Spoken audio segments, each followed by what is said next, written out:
And they call themselves Eschalta de Gula, beginning of redemption, where God warns us, do not attempt to leave exile. And they call themselves the beginning of redemption. That's how they refer to themselves. And they play emotional music when they advertise their country. We were 2,000 years in exile, and now we're leaving, and God is taking us back. So they're using, they're totally rebelling against every concept of God and the laws of God. That's why all the rabbis stood in opposition to that. And the other issue on top of that is, which I mentioned, that a Jew is required to show gratitude and thankfulness. And it was the land of Palestine, it was the Ottoman Empire, and all the other Arab lands that and Muslim lands that were the ones who took in the Jews. So how dare the Zionists, in order to create their state, so they have to make a narrative that the people hate them, instead of saying thank you and you've been so kind to us, and there were no human rights groups to protect us, and yet we flourished in your countries, they vilify them and call them anti-Semitic. You hate Jews and on. And just to show you, I like to, this is when they made the state, to show who we're dealing with. These are the fathers of Zionism. This is Ben Gurion reading the Declaration of Independence in Independence Hall in 1948, the most historical moment. They're reading the Declaration of their independence, and they're making a so-called Jewish state. Here's the Star of David. This is a picture of Theodor Herzl, who's not covering his head, and most of them, almost entirely, they're not covering the head. They don't have beards. Imagine they're making a state that's called Jewish, and if it would be a Muslim state, you would have imams, ayatollahs.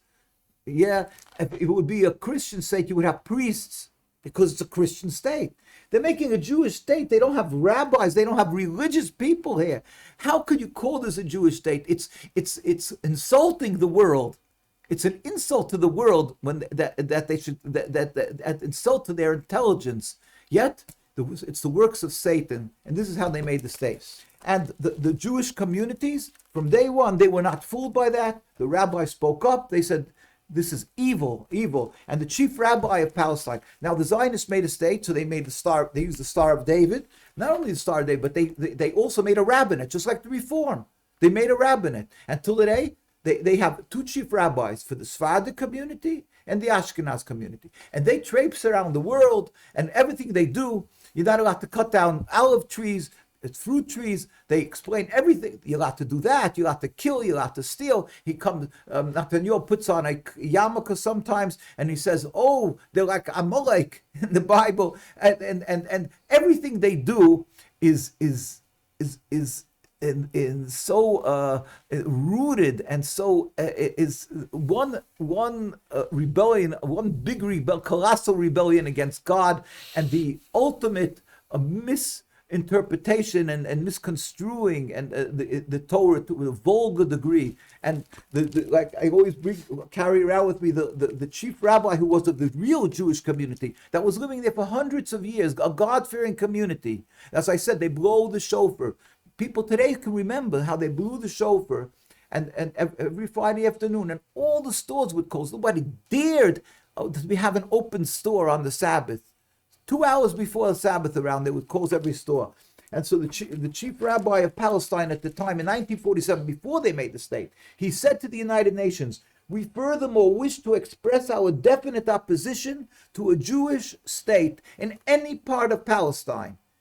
And this was to the United Nations. In other words, maybe the United Nations will tell them, "Take the whole land, it's yours."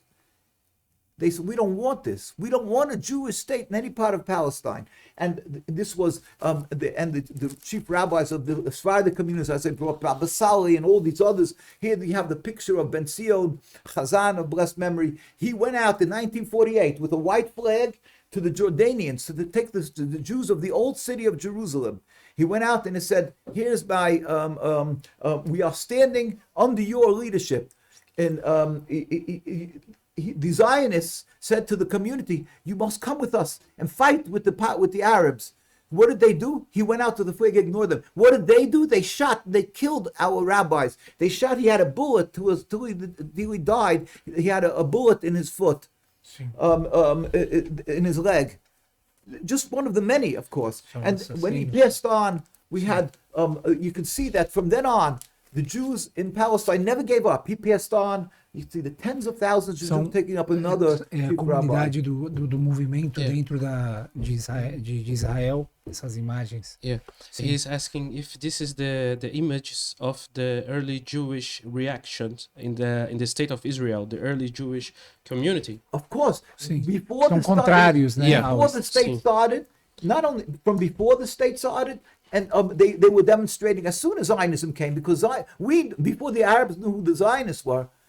In fact, the Arab people were always our kind neighbors. So when the Zionists started coming, they bought land and they sold them land, the Arab neighbors, because they just thought that just like the rest of the Jews who were living there for hundreds of years, they're good neighbors. Why not sell them? But all of a sudden they became aware that this is with a plan to take over control of the land. That's when it started in Der Yassin, the destruction in Der Yassin, that the Zionists started. First they bought, and then they started harassing and killing people who are the best neighbors. I still remember rabbis who are not alive today anymore, but they lived there at the time, and they would grit their teeth when they would talk about it. It was so painful.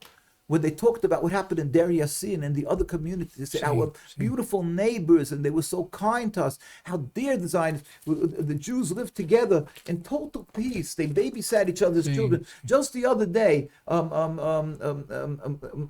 here with a very fine lady, Andriana, who just heard a rabbi who gave a speech, who stated, he said, he's a Palestinian Jew. He said his mother, she's in her 90s. She's a neighbor of mine in New York. She lived 120. She's talked about how they babysat the children of the Muslims babysat their children. They lived in the same courtyards.